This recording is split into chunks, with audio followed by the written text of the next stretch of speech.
In this tutorial, we will cover the flow meter calibration tools on the InCommand Go display using the DirectCommand L2 system. This tutorial also applies to systems with RightSpot.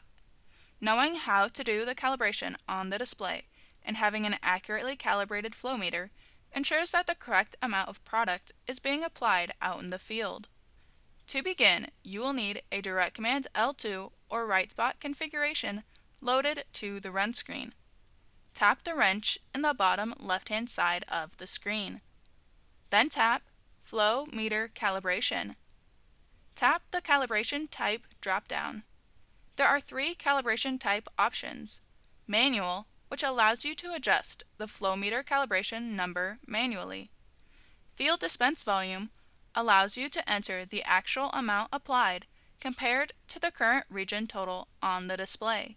When using this option, start a new region on the display before beginning to apply from the known amount. Nozzle Catch Test allows you to catch and measure the volume from a nozzle for a period of time. For this tutorial, we will use the Nozzle Catch Test and tap the next arrow. You will need to enter a target rate and a speed to use for the catch test. When you're ready to begin, tap the Start button. Product will begin to apply.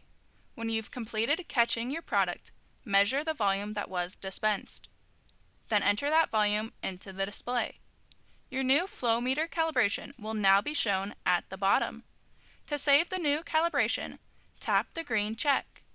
It is recommended to repeat this process more than once and perform the additional catches under different nozzles to ensure that one nozzle isn't worn. Now you will be able to use the calibration tools on the InCommand Go display using DirectCommand L2 or RightSpot. For more information on the setup and settings, please refer to the Operator's Manual on the Ag Leader Knowledgebase. If you'd like to see more short tutorials from Ag Leader, please subscribe to our YouTube channel.